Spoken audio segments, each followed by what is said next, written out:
मोदी जैसा मैंने झूठा प्रधानमंत्री पहली बार जिंदगी में देखा है।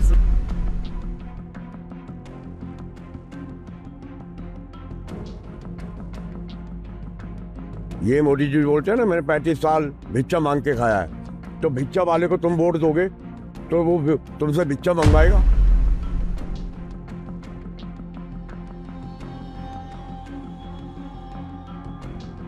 जनता का भटका रहे हो ध्यान, और हिंदू मुसलमान कर करके मिल जाता है वोट का दान है। तुम एक नंबर के हो बेईमान। नवराजनीति देख रहे हैं आप इस वक्त दिल्ली के जंतर मंतर पर। पिछले 24 दिनों से लगातार कॉकरोच जनता पार्टी का धरना प्रदर्शन है। लोगों से बात करेंगे कि किस तरीके से वो इस पूरे धरना प्रदर्शन को देखते हैं, क्योंकि आज भी दिल्ली की पूर्व मुख्यमंत्री आतिशी इस धरने में पहुंची है। तो लोगों से बात करेंगे और जानेंगे कि वो किस तरीके से इस पूरे धरने को देखते हैं। आज दिल की बात कह डालो, जो धरना चल रहा है उस पर क्या कुछ कहोगे आज? ये धरना अन्याय के खिलाफ है।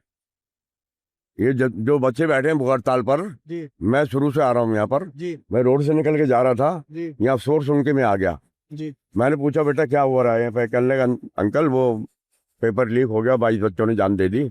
मेरा दिल अंदर से रोने लगा। और यहाँ पर जब से मैं देख रहा हूँ कोई नेता देखने नहीं आया इन बच्चों को अभी तक। आंधी तूफान बरसात में मैंने इनको भीगते हुए देखा है बच्चों को, और मैंने मोदी को वोट दिया है। मैं जो सच, मेरी 76 साल की उम्र है और मैंने बहुत दुनिया देखी है, ठीक है। मोदी मेरे से 1 साल में छोटा है? ये मोदी जी बोलते हैं ना, मैंने 35 साल भिक्षा मांग के खाया है, तो भिक्षा वाले को तुम वोट दोगे तो वो तुमसे भिक्षा मंगवाएगा है? अबे तुमने भिखारी को वोट दिया, तुमने भिखारी को वोट दे दिया, गलती किसकी है? तुमने भिखारी, अरे हमने उसको वोट दे दिया और ये भी ना पूछा कौन हो तुम। मोदी जी तो कह रहे हैं, मोदी जी लगे कि भिक्षा वाला ये। मोदी जी तो कह रहे हैं विश्व गुरु बनने हैं। अरे मेरे को मोदी जी कहने का उनको मेरे को अभी दिल नहीं करता है, समझ गए।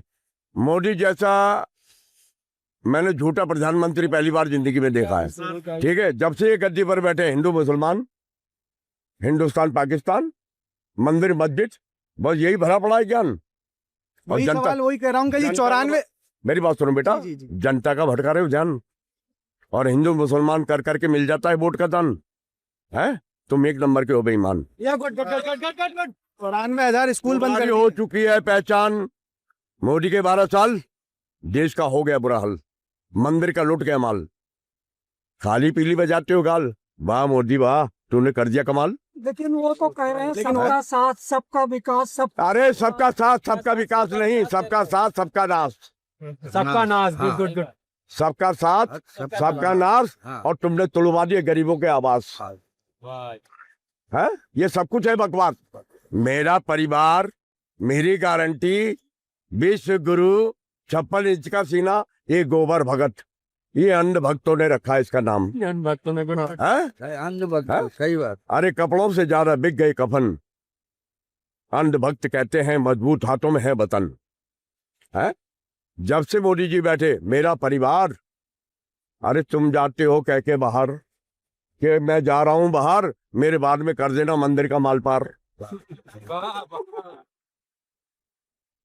मेरे बाद में कर देना मंदिर का माल पार। कभी कभी मुझे लगता है कि इस गिरोह के तुम हो सरदार।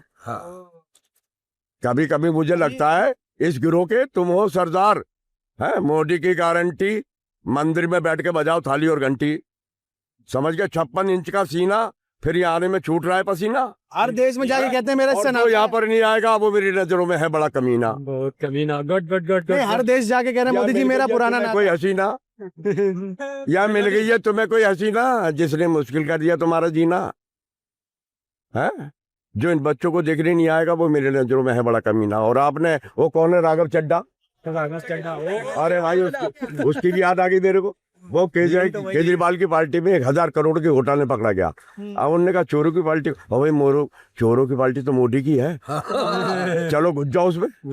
वो इसमें आ गया, हाँ मोदी की पार्टी में आ गया। और मोदी ने कहा अरे बेटा राघव चड्ढा, तुम्हारे जैसों के लिए ही तो मैंने खोल रखा है अड्डा। आ जाओ तो मैं नहीं बिकूंगा। आ जाओ, माल मिलेगा बड्डा। बहुत सच्ची बात है। और साढ़े नाल रहोगे तो ऐसा करोगे और जिंदगी के सारे मजे कैश करोगे। पब्लिक का जब और सुनो बेटा राघव चड्ढा, हमें अच्छे तरीके से जानते जेपी नड्डा। जेपी नड्डा। हमने देखो रेल बेच दिया, हमने तेल बेच दिया, हमने बेच दिया हवाई अड्डा, ये सब कुछ बिकता देख कर खुश हो रहे हैं जेपी नड्डा है। आसमान को छू रहा आटा चावल दाल, क्या इसी को कहते हैं अमृतकाल। अरे कोई आया था गंगा का लाल बनकर, रह गया अडानी अंबानी का दलाल बनकर है। ठीक है। और आखिरी में कहना चाहता हूं मोदी जी आपको, मैं क्यों करूं बद्दुआ तुम्हारे मिटाने के लिए, तुम्हारे अमाल काफी हैं तुम्हारी हस्ती को मिटाने के लिए। ना मैं बनूं हिंदू ना तुम बनो मुसलमान, आओ मेरे बच्चों हम सब मिलके पहले बने इंसान। प्रदेश जिस तरीके से चल रहा है, भूख हड़ताल पर छात्र बैठे हैं, कोई सुध लेने नहीं आ रहा, कैसे देखते हैं? देखिए हम मैं भी 12-13 दिन से मैं डेली आते जाता रहता, ठीक है। मेरा उम्र 60 ईयर है, ठीक है। मेरे बेटी के लिए, बच्चों के लिए, सबका बच्चा के लिए हम रिकवर करने के लिए आया हुआ है। लेकिन अभी तक मोदी जी हो, प्रधान जी हो, कोई राजनाथ सिंह जी हो, इसके लिए कुछ नहीं लेते वो। इसलिए हम लोग क्या करना पड़ेगा, मर जाना पड़ेगा यहाँ पे। पेट्रोल डाल के एक आदमी मर जाएगा ना, सरकार गिरेगा। देखिए बांग्लादेश में 90% युवा आके हसीना को बाहर निकाल दिया, याद है आपको जी। अभी एक दिन ऐसे चले जाएंगे तो क्या होगा, मोदी कहाँ जाएंगे, बीबी के पास भी जाना ही पाएगा। एक ही बात। लेकिन सर ये प्रोटेस्ट इस तरीके से चल रहा है, आप देखिए मेरे पास सुनिए, आपकी बेटी हो, ठीक है, आप इतना खर्चा करके बेटी को पढ़ाई करके इतना आगे पेपर लीक हो गया, 20-25 लाख 30 लाख रुपए खर्चा करने के बाद पेपर लीक हो गया, बेटी पढ़ने लिखने जा रहा हूँ, उसमें कुछ नहीं मिले तो क्या होगा बेटी का हालत, आपको दुख नहीं होगा। यही कहना चाहता हूँ। अभी देखिए इतना बुजुर्ग आया हुआ है, सब कुछ आया हुआ है, सब अपना बच्चों के लिए, अपने आने वाले बच्चों के लिए, सबके लिए आया हुआ है। ऐसा नहीं आप पर्सनली नहीं है वो, मेरे बेटे दोनों ठीक है जॉब कर रहा हूँ, लेकिन दूसरे बच्चों के लिए मैं आया हुआ। कहाँ से आए आप? केरला से। केरला से। अभी केरला से जिस तरीके से यहाँ आप लोग आए, क्या और लोग भी इस समय? बहुत लोग है, बहुत लोग यहाँ पे हो, अपने स्टूडेंट से बहुत लोग, SFIO, DYFIO, ASF सारे स्टूडेंट है। जितने भी लेफ्ट संगठन है वो सब लेफ्ट संगठन इसी में साथ दे रहा हूँ, लेफ्ट संगठन साथ दे रहा हूँ। अभी तेलंगाना आ गया, सारा कर्नाटक आ गया। हमको चाहिए संविधान, नया संविधान चाहिए सरकार तरफ से। गरीब को उसकी बौद्धिक क्षमता उसको डेवलप होने ही नहीं दे रहे हो तो क्या कर लेगा इंसान। भीड़ चाल किससे चलेगी जब तक उसकी बौद्धिक क्षमता आप डेवलप नहीं करोगे। चाइना पहले गरीब थे, सब थे, बट इक्वल एजुकेशन दिया, लोगों की बौद्धिक क्षमता डेवलप हुई तो वो कमाने लगे। अब वो गरीबी रेखा से निकल गए। बेसिक आपको गरीब की एजुकेशन इक्वल करना पड़ेगी पूरे देश में, उसकी बौद्धिक क्षमता को डेवलप करना पड़ेगा। अब बच्चा कुछ नहीं सीखता, बच्चों को धीरे धीरे उसके माँ बाप सिखाते हैं, उसकी बौद्धिक क्षमता डेवलप करते कब जाके वो सीखता है। बेसिक गवर्नमेंट को इक्वल एजुकेशन देना पड़ेगी, उनकी बौद्धिक क्षमता को डेवलप करने को, जब जाके चीजें होने वाली, नहीं तो कुछ नहीं होने वाला है। बौद्धिक क्षमता बगैर डेवलप हुए विश्व गुरु की तरफ चले गए। वो क्या जुमला है, कुछ भी बोल दो, मैं बोल दूंगा मैं भारत का प्रधानमंत्री हूँ, क्या मैं बन गया क्या? विश्व गुरु को बोलने से क्या होता है? ठीक है भारत एशियन टाइम में था, बट अभी तो नहीं है ना। अभी तुम पीछे चले गए, तुम जापान को ओवरटेक कर लिया तो बहुत खुश हो रहे थे सब, हमने इंग्लैंड को ओवरटेक किया। बट पॉपुलेशन तो देखो भाई 10 करोड़ है, तुम 140 हो, तुमको शर्म जुल्लू पर पानी में डूब मरना चाहिए। तुम कैसे बात कर रहे हो? प्राथमिकता किससे देंगे? प्रेफरेंस इसमें आपको जाति धर्म को छोड़ना ही पड़ेगा, और जाति आपको छोड़ने के लिए जो सरनेम लगते हैं ना, शर्मा, त्रिपाठी, जाटव, इसको बैन कर दो। धीरे धीरे करके 10 साल 20 साल का किसको पता ही नहीं चलेगा। जाति ऐसी तो हटेगी। जो सरनेम लगा रहे ना, शर्मा, त्रिपाठी, फलाना ढिमका, इससे पता चल जाएगा कौन सी जाति का है। शर्मा से कौन भी पता चलेगा ये ब्राह्मण है, त्रिपाठी से पता अग्रवाल से पता चल जाएगा ये बनिया है। Who will do it? कौन करेगा? कौन करेगा? यूथ को ही करना पड़ेगा, जेएनजी को ही करना पड़ेगा, क्योंकि पुराने वाले लोग तो नहीं करने वाले। पुराने वाले लोग तो अपने बच्चों के लिए करेंगे, जेएनजी को ही करना पड़ेगा। और जेएनजी भी तो धर्म के नाम पे लड़ रहा है। कितने लोगों ने यहाँ पे अभी बोल दो कोई राम मंदिर या कोई सा भी मंदिर के लिए लड़ाई करेंगे, सब इकट्ठा हो जाएंगे। मैं मंदिर का अगेंस्ट हूँ, बट आप हमारी एजुकेशन की चीजों पर ध्यान नहीं देके आप हमको गुमराह करोगे तो फिर बोलना ही पड़ेगा ना हमें। जागरूकता का कितना हिस्सा होगा इसके लिए? बौद्धिक क्षमता को डेवलप करना, क्यों होंगे जागरूक? सब होंगे जागरूक, धीरे धीरे इसकी बौद्धिक क्षमता को डेवलप करेंगे। जब जागरूक होंगे, आप कंफर्ट जोन को हटा दो। सबसे पहली बात, आप लाडली बहन 5 किलो का राशन, देखो मैं गरीब हूँ, मेरे को 5 किलो का राशन मिल रहा है, मेरी वाइफ को लाडली बहन योजना मिल रही है, मेरा चल रहा है क्योंकि मैं कंफर्ट जोन में आ गया। हटाओ कंफर्ट जोन, केशव अपनी ताकत नहीं दिखाता है। ये कंफर्ट जोन ही तो है जो आपको ताकत दिखाने नहीं दे रहा। आपकी लाडली बहन ये योजना क्या, ये गवर्नमेंट चलाने का तरीका है, ये 70 साल से यही चल रहा है, ये चलता रहेगा।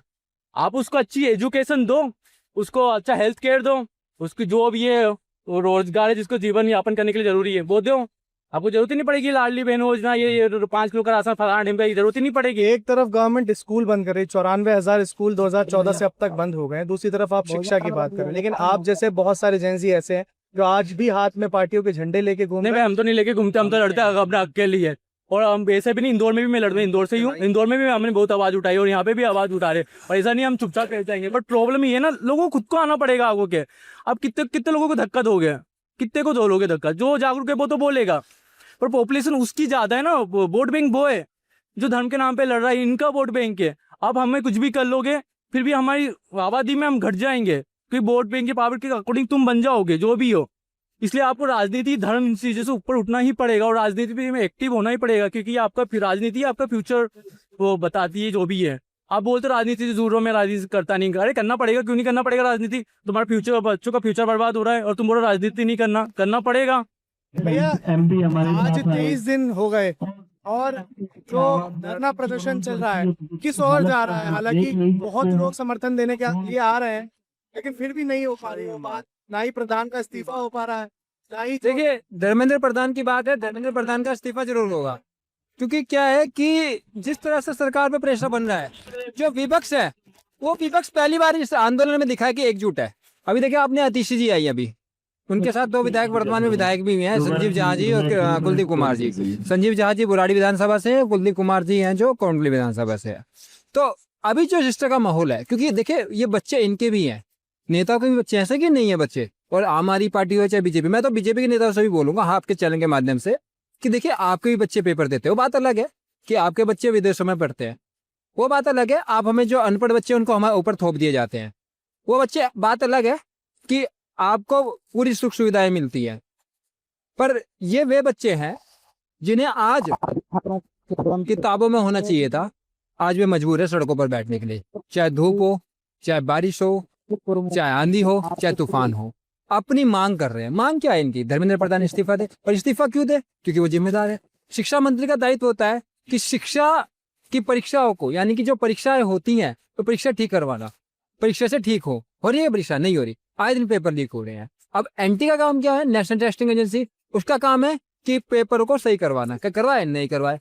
जब एनटीआई के जो अधिकारी हैं, वो कहावत है ना कि जब बिल्ली को ही रखवाल के लिए बैठा है वो बिल्ली ही दूध सफा कर जाए, तो हमारा युवा कहाँ जाए। अब देखिए फिजिक्स का पेपर ये दे रहे हैं, केमिस्ट्री का पेपर ये दे रहे हैं, बायोलॉजी का पेपर ये दे रहे हैं, सब पेपर तो ये दिए जा रहे हैं, वो भी पूर्ण रूप से लोग। और देखिए इसमें कौन नेता शामिल है, वे भी सामने आपके आ रहे हैं। अभी बताइए इनके बच्चों के साथ, भविष्य के साथ क्यों खिलवाड़ किया जा रहा है? अभी जिस तरीके से आज 16 दिन हो गए और भूखे जो यहाँ लोग बैठे, सोनम वांगचुक जी को 23वां दिन आज हमारा जो है अनशन उसका, तो 16 दिन में जिस तरीके से ये तमाम चीजें चल रही हैं, अभी क्या लग रहा है अभी ये कितना और लंबी लड़ाई है, कितना लंबा जाए? देखिए हमारी जो कॉल है वो चलो संसद 20 जुलाई की है, ठीक है, 20 तारीख को संसद में। यस 20 तारीख को पार्लियामेंट का सेशन स्टार्ट हो रहा है, हमने भी कॉल भर दिया कि चलो संसद, और पीसफुल होगा, शांतिपूर्वक। आपके चैनल के माध्यम से मैं बोलना चाहूंगा, आपको किसी तरह की भी कोई शरारत नहीं करनी, कोई भी शरारती कोई आपको मिलता है तो आप पुलिस को दे दीजिए, पीसफुल करना है, शांतिपूर्ण। देखिए हमें अहिंसा के मार्ग पे चलना है, या अभी तक हमारा जो आंदोलन चला वो अहिंसा के मार्ग पे चल रहा है और लगातार चलता रहेगा। बात क्या है, हमारी मांग यही है कि जो नीट का पेपर लीक हो रहे हैं, जो एसएससी का लीक हो रहा है, सीजीएल का हो रहा है, इसके अलावा C TET, UP TET, MP TET, इतने पेपर लीक हो गए। जब से धर्मेंद्र प्रधान जी शिक्षा मंत्री बने हैं, मुझे लगता नहीं है कि इनके कार्यकाल में कोई पेपर हुआ है सही से। बच्चा गेट से बाहर निकलता नहीं, खबर मिल जाती है पेपर लीक। इनके कार्यकाल में एसएससी सीजीएल लीक, क्या नाम है, NEET leak, UP TET, C TET, MP TET, अभी 4 दिन पहले महाराष्ट्र टेट, राजस्थान टेट, और तो कुछ बच्चे आ रहे निकल के कह रहे यूनिवर्सिटी के पेपर भी लीक होते। तो देश की क्या शिक्षा व्यवस्था है इस समय की? आप देखिए ये कितने भी शिक्षा नीति लिया है, और जब आप पुरानी शिक्षा नीति पे काम नहीं करेंगे तो कोई फायदा नहीं आपकी नई शिक्षा नीति लाने का। पुरानी शिक्षा नीति क्या है? पुरानी शिक्षा नीति है कि स्कूल के अंदर जो है टीचर होने चाहिए, स्कूल के अंदर टीचर नहीं है, स्कूल के अंदर टाट पट्टियाँ होनी चाहिए, टाट पट्टियाँ नहीं है, स्कूल के अंदर जो है शौचालय होने चाहिए, वो नहीं है, स्कूल के अंदर पीने का मूलभूत सुविधाएं जो वो भी नहीं है, पीने का पानी होना चाहिए, वो नहीं है। इसके अलावा क्या है कि जो हमारी बच्चे हैं उनके लिए पिंक शौचालय होना चाहिए, वो नहीं है। तो आपके चैनल के माध्यम से लास्ट में मैं बात रखना चाहता हूँ, जितने भी विधायक हैं, मंत्री हैं, संतरी हैं, एमपी हैं, सांसद हैं, केंद्रीय मंत्री हैं, मुख्यमंत्री हैं, प्रधानमंत्री जी हैं, गृह मंत्री जी हैं, रक्षा मंत्री जी हैं या अन्य मंत्री जी हैं, उन सबके बच्चे जिस दिन आप अपने बच्चों को सरकारी स्कूल में पढ़ाना चालू कर देंगे उस दिन देश की शिक्षा व्यवस्था सुधरने की ओर है। तो देखिए साफ तौर पर दिल्ली की पूर्व मुख्यमंत्री आतिशी आज जिस तरीके से इस धरना प्रदर्शन में पहुंची है, साथ ही साथ और भी यहाँ लोग जो पहुंचे हैं उनसे हमने बात की और जाना कि किस तरीके से इस पूरी घटना को देखते हैं और साफ तौर पर जो धरना प्रदर्शन चल रहा है वो किस ओर जा रहा है। छात्रों का कहना है कि 20 जुलाई को संसद का सत्र होना है, ऐसे में वो संसद मार्च करने वाले हैं और ऐसे में संसद के बाहर अपनी आवाज को बुलंद करेंगे। देखना होगा कि सरकार इनको इजाजत देती है या नहीं देती। फिलहाल इस सीजन में इतना ही। देश और दुनिया की तमाम बड़ी खबरों के लिए देखते रहिए नव राजनीति। धन्यवाद।